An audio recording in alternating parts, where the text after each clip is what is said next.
All Hit Radio.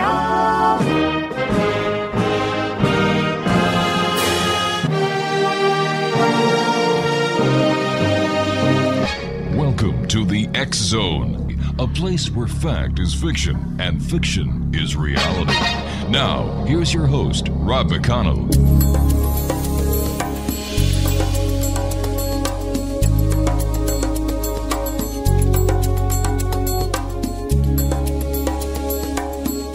Welcome back, X-Zone Nation. My guest this hour is my good friend, Corey Kay. He's coming to us from somewhere in Florida, and we're going to be talking about computers. XZoneTechZone.com is the website. And Corey Kay, welcome back, old friend. How are you doing? Doing great today, Rob. I'm really excited to be here tonight. Corey, do you remember way back when we did a show together when you were producing the X-Zone about this person who came on the show and they were telling us that the CDC was getting so many hundreds of thousands of plastic coffins, body bags, and refrigerated rail cars that were going to be used for transporting cadavers? Oh, yeah. Look what's happening today. The first case of Ebola has been found in Texas. We've got the EVD68 happening with the youth.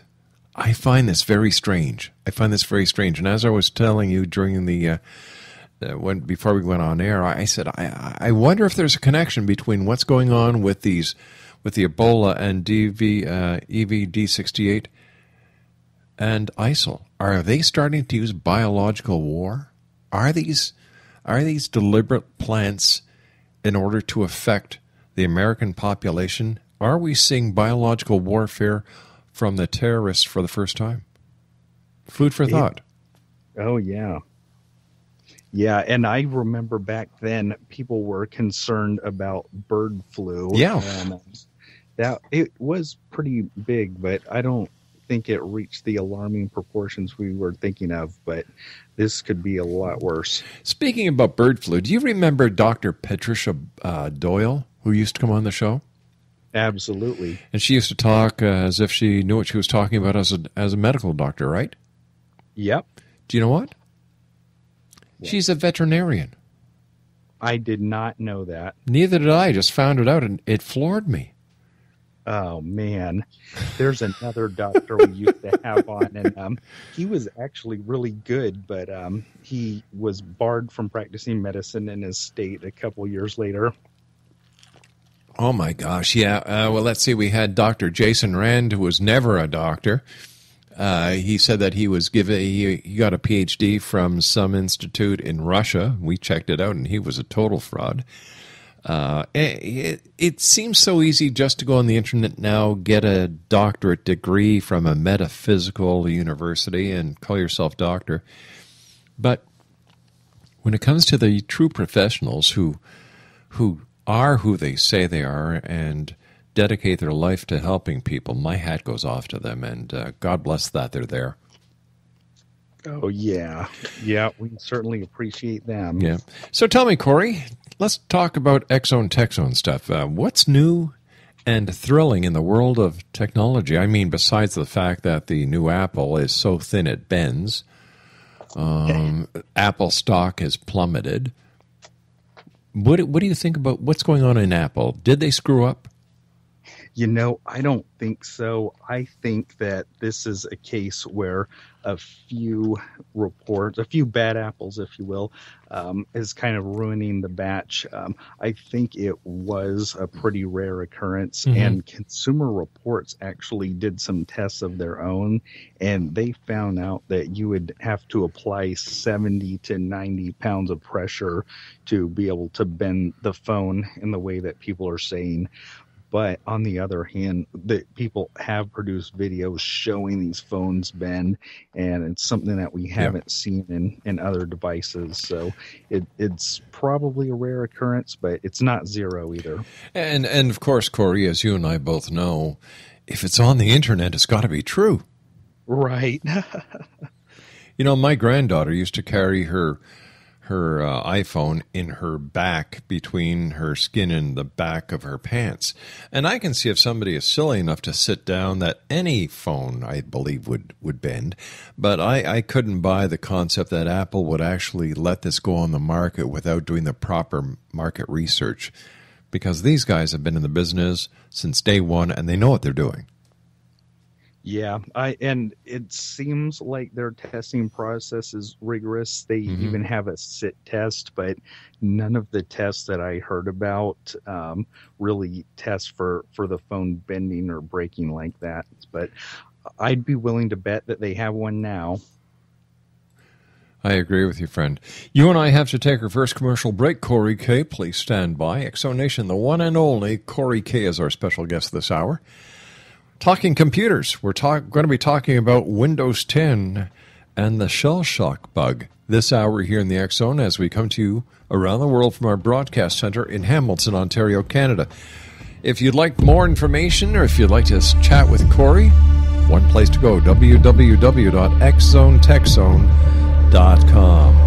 Corey Welcome back, everyone. www.xzonetechzone.com is the website. Corey K is our special guest of this hour. And Corey, I understand the new Windows 10 version is coming out. And why don't you give us the inside scoop? Sure. I had a chance to play around with the Windows 10 developer preview all day today, and I like what I see.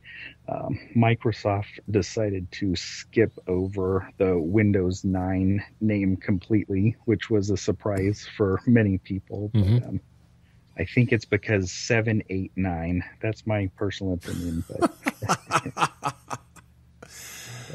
cute. Oh, yeah. But as far as major changes and features in the installation process, I noticed that the installation process is the most user-friendly yet that I've seen for Windows. Connecting to network devices on home networks is automatic now, and it happens during the installation process. Right. The updates are configured to run automatically, which isn't a big departure, but they're going to send updates more silently in this version. You might get more updates, but you won't even be aware that they're running unless you choose to turn off that automatic updating. But two things I do like, if you use Internet Explorer in Windows 10, it's going to send do not track requests automatically. And it's going to turn off sharing your location data by default. And those are settings you can change if you want to. But from a security standpoint, I think those are two good changes. In your opinion, what's the downside? The downside is they still kept some features that I think are not needed. They seem to have kept the Windows 8 Charms bar, which I think confused people more than it helped people. And instead of using the Charms bar, anytime you open a program or app, it has a menu that you can easily find, which was not the case at all in Windows 8. You had to look all over the place to find these menus. So you can change settings for apps and programs. And because they have this easy to find settings bar, again, you don't really need the Charms bar. So there's a few redundant features. And this is a bug that I'm sure they'll be able to work out. But it seemed to ask constantly if I wanted certain websites to remember my password. I had to tell it 5 or 6 times. But that's something I think will be worked out before the final release. For people who have never used Windows 8, what is the Charm bar? The Charm bar is a optional settings bar that basically controlled features of each program or application. You could create new users on some apps. You could change the appearance of the program. And on Windows 8 or 8.1, you just had to learn that if you held in the Windows key and the letter C, that this Charms bar would appear. And it was very hard to find and hidden, and nobody really knew what it was for. It's still present in Windows 10, but you don't have to use it. And if I had to vote, I would tell Microsoft to just get rid of that Charms bar altogether. So what would be the advantage for somebody, for example, I use Windows 7, the Pro version. Why or what would be the advantage for me to change the operating system from Microsoft 7 to Microsoft 10? There's three big reasons. The first one is it's easier to detect wireless networks, and it's easier to change the type of wireless connection you have. In Windows 7, you could tell it to look for 4G networks, but with Windows 10, it's going to be able to find them automatically. And another reason is easy OneDrive integration. Microsoft used to call it SkyDrive, but as soon as you install Windows 10, it starts connecting to your files in the cloud. So you can access those files from just about any device you have that's really running Windows 8 or higher. And they make that process very easy, I think. And it's very fast, too. I remember for maybe 5 or 6 gigabytes of data, it used to take hours to integrate all of those files between devices. And using Windows 10 on a very low memory machine, I was able to integrate tens of gigabytes of data in less than an hour. So I was pretty impressed with that. You know, I can understand it for people who are using handheld devices or if they're using laptops. But here in the studios and in our offices, everything is connected by Ethernet. So why would I actually need Windows 10? Well, you'll still be able to connect to those wired networks with ease. I would say the biggest point of departure is not between Windows 10 and Windows 7, but really Windows 10 and Windows XP. I remember back on Windows XP, you had to do a lot of manual configuration. Oh my gosh, yeah. Networks. But with Windows 10, it makes it easier than ever to set up those wired networks. Also, I would say it's a zero configuration process. But for people who have multiple software packages installed from different manufacturers and different facilities, how will the Windows 10 work with the different software packages, the different sound cards, the different video cards? It seems like they've learned some lessons from the whole Windows Vista experience. When Microsoft released Windows Vista, there were a lot of hardware devices that were not compatible. But it seems like with Windows 10, they've put a lot of backwards compatibility into it, and they're using some pretty new and updated hardware lists. So just about any hardware device I threw at it, it was able to detect and install the right drivers automatically. In fact, the only one I had some trouble with was the audio driver. And I think that had more to do with my personal setup than what it would look like once that Windows 10 final release is ready. How about security features? How have they increased the security on Windows 8 to protect from hacking and protect from bugs and viruses? They have, and something that I'm particularly excited about is they have implemented two-factor authentication into the sign-in process. So it would be virtually impossible for someone to log into your Microsoft account through your computer. So even if they got access to your computer somehow, they wouldn't be able to change your Microsoft account or use it. Nobody would be able to register Windows in your name. And the only downside, and it's a big one that I'll tell you about, is for this two-factor authentication process to work easily, you would have to have a Windows phone, which only about 6% of iPhone users have Windows phones, so that's something that we're going to have to look into. It sounds like a marketing ploy for more people to buy the Windows phone. Right now, it seems that way, but what I expect is in the future, just because there's so many Android and iPhone users out there, they're going to have to make an authenticator app that will work on iPhone and Android. And I think Google and Android will let them do that. Apple, I'm not so sure. Apple might say, there's no way we're going to let you use this app on our phones. Hey, Corey, do you have any idea of what's happening between, let me see, eBay and PayPal? Apparently they're going to be splitting? Yeah, they're splitting, and I'm really surprised. I'm sure that there is a business reason for the split. It could be that right now PayPal is bleeding money and the investors want to protect their shareholders. But I was very surprised by that move. Yeah. I don't actually think it's going to be a good idea for eBay.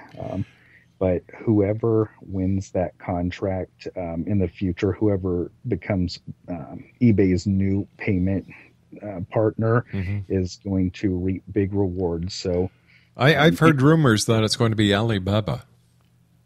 Oh boy. Wow. I'm so surprised by that. I'm actually speechless, but that is a huge company. Yeah. I remember many years ago when we were doing this show, gold was starting its meteoric price rise, and it seemed like it couldn't go any higher, and it did. The same is true with Alibaba's stock. It seems like it's valued really highly right now, but I think anyone who invests in their stock right now will reap rewards for many years into the future.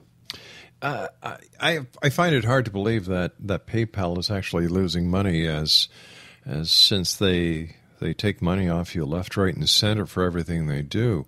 So how do you think that they were losing money when it came to their association with eBay? I thought they were owned by the same people. They are, and I'm very baffled by the move.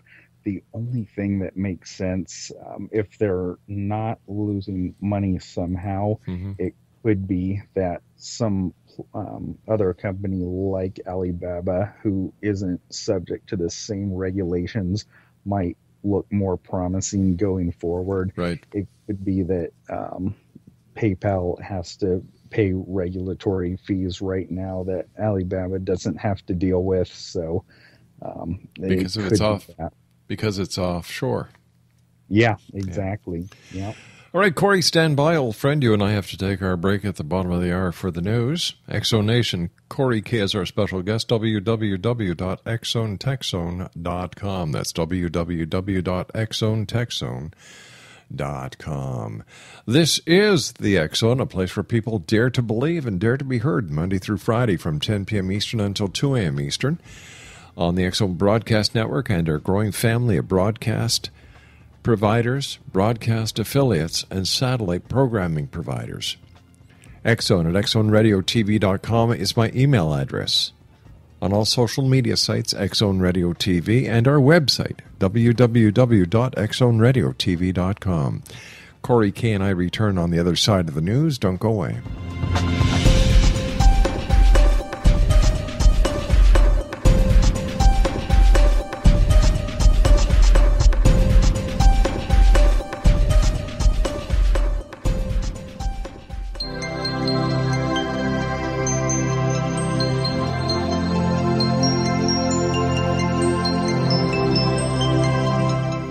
This is Elizabeth Joyce with Stargazing, week of September 29th through October 5th, 2014 for the X-Zone. September 29th is a high-energy, highly motivated day when the moon conjuncts Mars in Sagittarius. You can get 3 times as much done in a third of the time. This week is a mixed bag as legalities and social networking had the spotlight. On Monday, Venus moves into one of her 2 favorite signs, Libra, until October 23rd. With 2 eclipses and Mercury retrograde coming up, this gentle, sharing energy is coming just at the right time. October begins on Wednesday and is going to be a busy month as Mercury retrogrades from the 4th through the 25th, and we have another blood full moon and 2 eclipses. This week is also yours as Jupiter makes a grand fiery trine with the moon and Mars. So burn through those obstacles in front of you, bring in your good, and then rest and retire, offsetting any quarrels. Your super special someone may have a gift for you this week, or if yearning for a partner, you could meet someone new. As Mercury retrogrades on Saturday the 4th, be as pleasant as you are efficient and capable. Good vibes could vibrate for months to come from what you do now. You need to set straight something important or merely something annoying as offensive before Friday if possible. Everyone will thank you for doing that. This week breathes a new life into some financial matters, and if you're owed money, it could materialize now.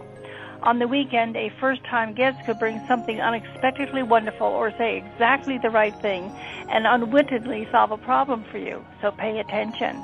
You could meet a lot of fascinating people and make many new friends as the leaves begin to turn and fall.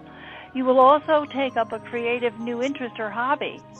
Treasure those sentimental personal activities, routines, and possessions. Maybe photograph a perfect rose in your garden. No one ever knows when disruption may arrive and upset the status quo.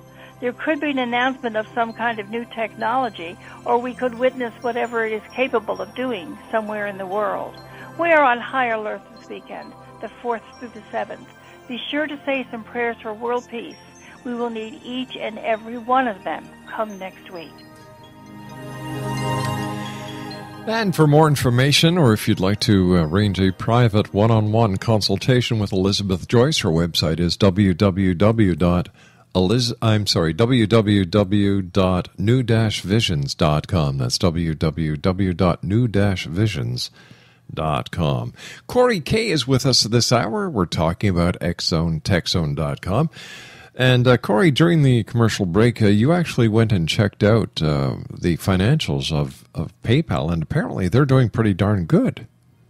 They are. It looks like they've been driving eBay's growth for the last few quarters, and they're growing twice as fast as eBay as a whole. So I'm more surprised than ever about this announcement, but I think you might be onto something here when you mentioned Alibaba. Those foreign competitors may have advantages.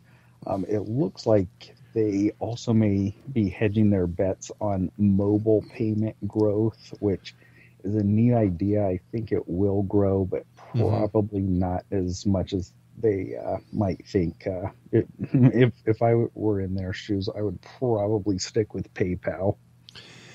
Corey, you were talking to us earlier today about a new bug called the shell shock bug that you're really concerned about. Yes, this is the scariest one that we've seen yet. It's much more devastating than the Heartbleed vulnerability, and it's much potentially more far-reaching than the 56 million passwords stolen recently.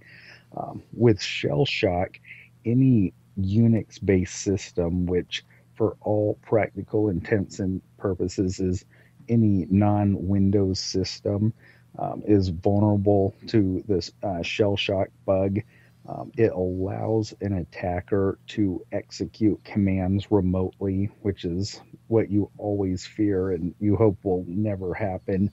But any Unix, Linux, or Unix-like system, which does include Apple and Mac, is vulnerable. And it's kind of ironic for Apple users. In the past, Apple and Mac would not have been vulnerable to this type of attack, except in very limited cases because they use something called a Z shell. But this vulnerability attacks Apple's new terminal interface, which is called the Bash shell or Born Again shell. And I can talk a little bit about what that means. But I guess the short version is any attacker now can actually execute commands on a server that they don't control or a supercomputer that they can't control. And the reason it's so disconcerting and so alarming is it's not just home computers that are at risk here. It's the biggest web servers, the biggest supercomputers that are particularly vulnerable this time. Sounds like a dissatisfied customer got really ticked off. Well, you would think so, but this vulnerability has probably existed for at least 30 years, maybe more, and somebody just tried different combinations of commands and possibly stumbled onto this one by accident, but once it was discovered, the astute hackers realized the significance right away. But just to give you a little background so everyone can understand it a little better, before there was Microsoft, most big computers used Unix. Businesses, universities, they all use Unix. And in the 90s, we had an imitation of Unix called Linux, and Apple from the beginning has been a Unix-like system. And Unix ran on terminals, and Unix commands were and are still passed using shells, which has a Windows equivalent that we call the command prompt. And it's just a way of passing commands to the computer. Any program that you use on a computer usually has something going on in this shell in the background. And modern computers and home computers, they kind of hide these details from the user. So you don't always know these commands are being passed in the background. But with Shell Shock, you can actually control these computers.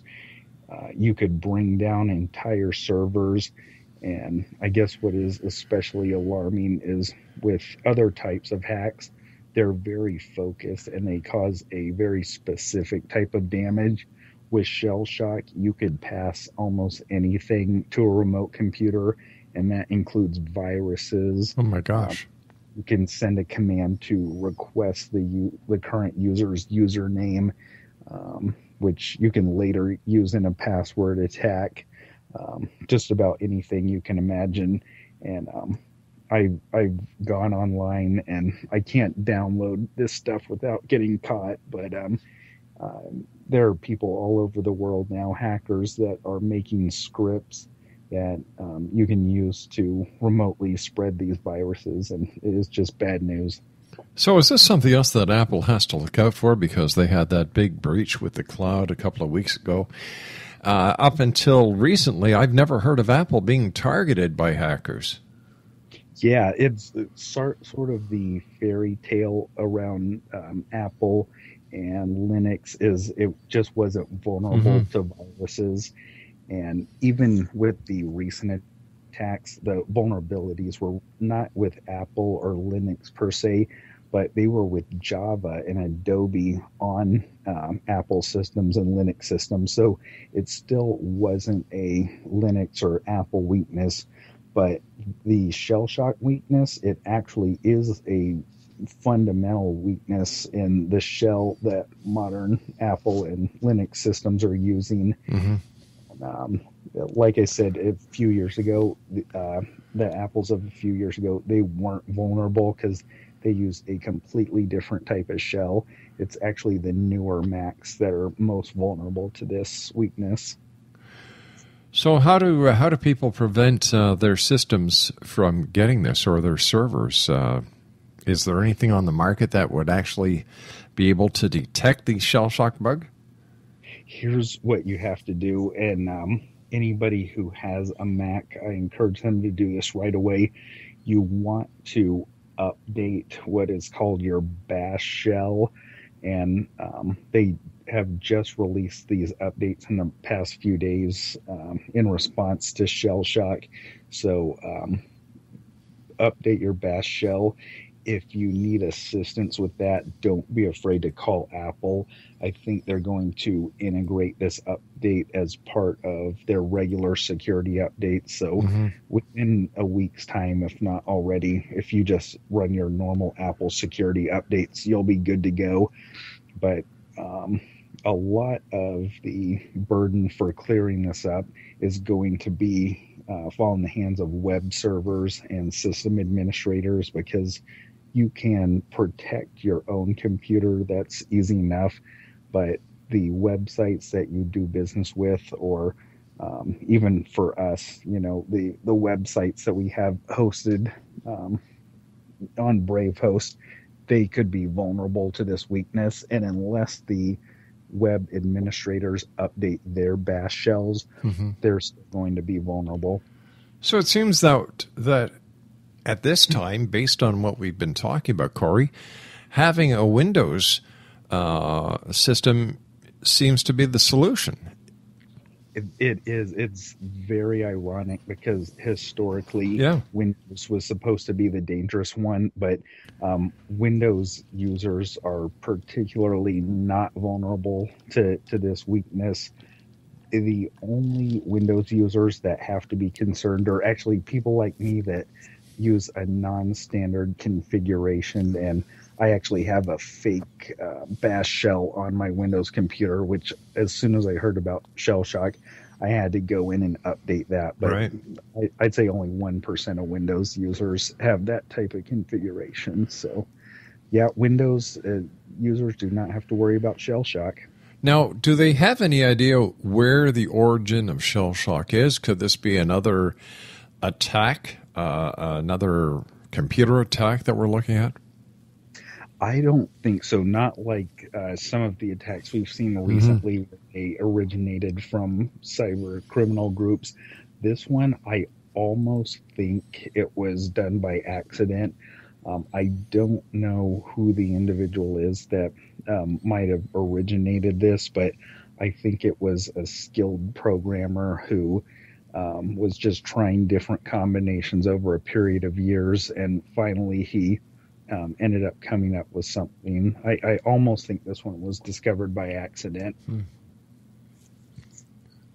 Why? Why do you think it was discovered by accident? Well, it's basically anytime you're typing into a shell, whether it's on your own computer or on a remote computer, you can pass nonsense characters. Like you could feed it 6 semicolons, for instance, and it'll repeat back. I don't understand what that means. The shell will actually tell you that you've given it nonsense, and it'll give you an error.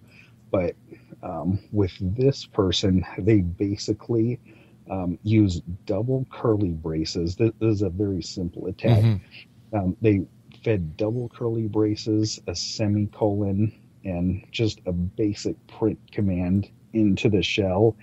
And instead of saying, hey, you gave me nonsense characters, this time it actually executed the command. So I think somebody might have written a script that had one too many curly braces in it. It's a pretty common typographical error you can make when programming. And instead of producing an error message, it actually gave unexpected and dangerous results. So like the keys to Fort Knox, so to speak. Yeah, really. Have there been any other major attacks on U.S. or U.S. databases that you're aware of over the last couple of weeks, since the big one on Apple and previous to that, the big one on Home Depot?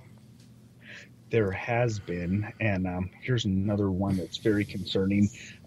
Amazon was the victim of attacks, and the potential for major damage in Amazon's cloud services was so great that they actually shut down Amazon's cloud services for a very short time, about a week and a half ago, to patch this bug. But somebody found a way to attack what's called a Zen server, which it's just a particular configuration, a particular piece of software that you can have on Amazon's cloud services, or you can even have it running on your own website. And it was vulnerable, and if they had not patched it an attacker could have done something major like bring down Netflix, which I don't know if everybody knows this, but Netflix relies heavily on Amazon's cloud servers, so the damage could have been big. Wow. Corey, you and I have to take our final break for this hour, my friend. Stand by. Exonation Corey K is our special guest, www.xzonetechzone.com. Now, as I've been saying for the last couple of hours, and you're going to hear me repeat this over the next couple of days until the threat has subsided. If you have a child, and the child has a cold, starts running a fever, starts complaining about losing power in their limbs, their legs, their arms, get the child to the medical center, an emergency room, your family doctor, a walk-in clinic. Please do not risk the child coming down with enterovirus D68. It's not worth it. Please do that. If you'd like more information, go to www.cdc.gov. I'll be back on the other side of this commercial break as we continue here in the X Zone with our good friend, the one and only Corey K.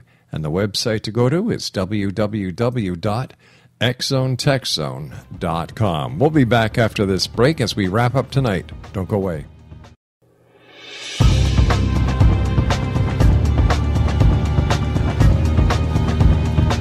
www.xzonetechzone.com. Corey K is our special guest.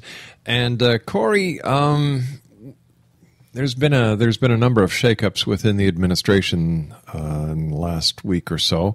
One of them has been the resignation of the Attorney General, Eric Holder. And you were saying that there was some problem between the Justice Department and Apple's new encrypted system? That's right. It's very ironic because after the NSA revelations, people were very concerned that the government could basically listen in on any type of online communication. And Apple and other companies have actually come up with new encryption mechanisms that are so secure that finally they're almost unhackable, at least for right now. Yeah.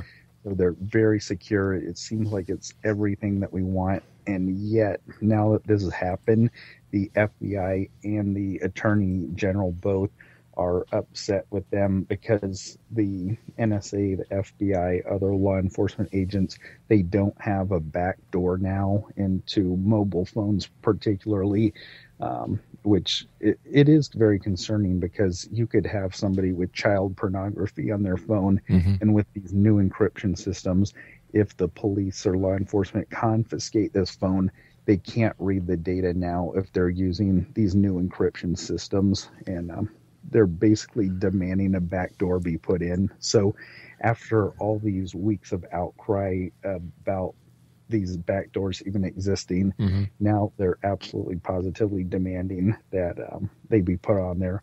And, you know, they might be right. Maybe we need to make that exception for law enforcement, you know. What would happen if the FBI or the Justice Department hacked into the backdoor? Yeah, I think that somehow, I mean, every encryption system that's ever been developed, you know, we've found a way around it, and I think that will happen here. But I guess the reason that they're having such a hard time is now you only have about a 30-second window to break a password with the new encryption systems, and even the best hackers with the best computers are not that fast yet. The key word there, my friend, is yet. That's right. Yep. What do you say? You know, we've got about 50 seconds left, Corey. First of all, thanks a lot for joining us. Always great talking to you. And what are we going to be talking about in the next edition of the X Zone Tech Zone? Man, we covered so much already, but we could talk about more features of Windows 10. We can talk about more free software for scanning your computer. I found a neat new free tool. Oh, what's that? Use, and it's Trend Micro's House Cleaner. Yep. And the advantage of this one is you don't have to install it. You can just run it online. There you go. There's always something interesting when Corey K comes on the show. And if you'd like more information, if you'd like to ask Corey K a question, all you have to do is go to XZoneTechZone.com. Corey, as always, great having you. Look forward to the next time that you and I meet here in the X Zone. And do me one favor, my friend. What's that? Say hi to George for me. I will. Hi, George. Meow.